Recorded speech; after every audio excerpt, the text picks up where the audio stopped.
के अभिषेक के लिए जैसे जैसे गीत में अगुवाई करूंगा आप मेरे पीछे पीछे दोहराते जाइएगा।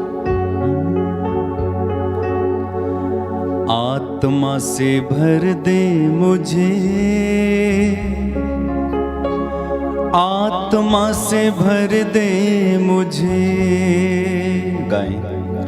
आत्मा से भर दे मुझे,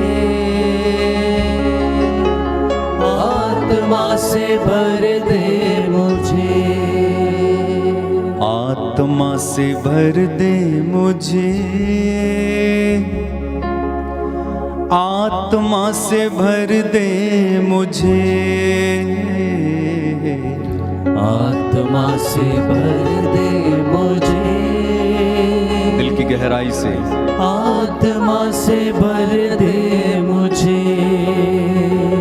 जहां भी मैं जाऊं गीत तेरे गाऊं, गाएं। जहां भी मैं जाऊं गीत तेरे गाऊं, ऐसा यीशु कर दे मुझे, आत्मा से भर दे मुझे, दिल से दिल से दिल से, आत्मा से भर दे मुझे। हर व्यक्ति अपने मुंह से अंगीकार करे और कहे आत्मा से भर दे मुझे, आत्मा से भर दे मुझे।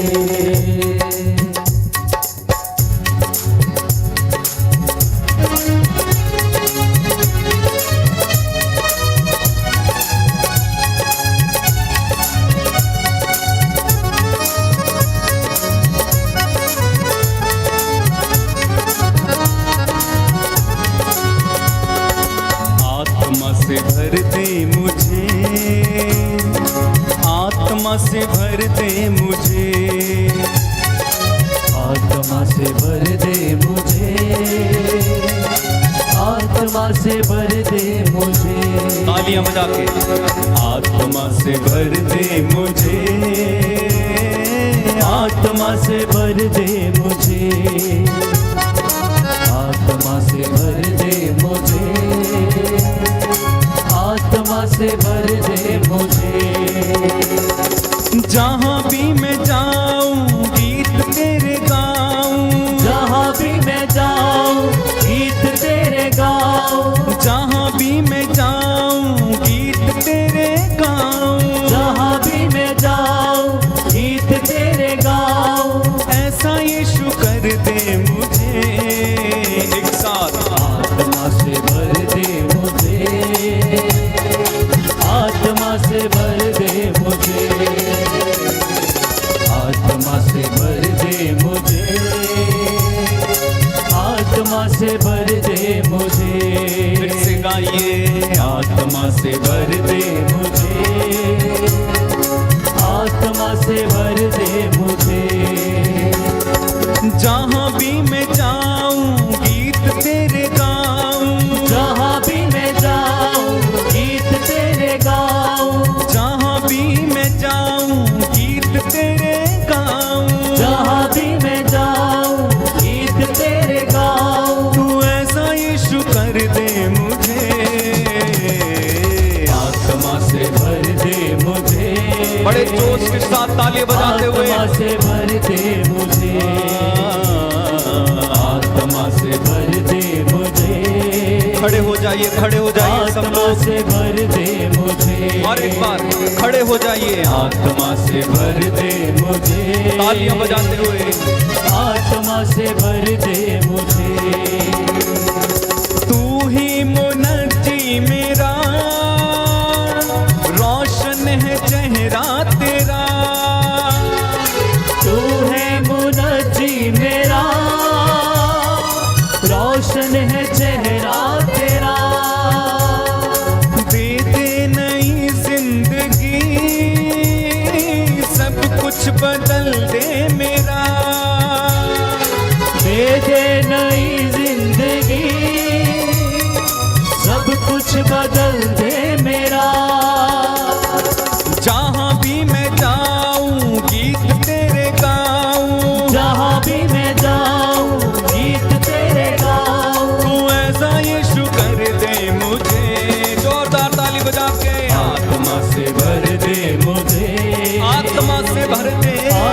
आत्मा से भर दे मुझे, आत्मा से भर दे मुझे, आत्मा से भर दे मुझे। देता है तू जिंदगी, देता है तू मखलसी, देता है तू जिंदगी, देता है तू मखलसी। सब कुछ तेरे पास है, देता है तू हर खुशी। सब कुछ तेरे पास है, देता है तू हर खुशी।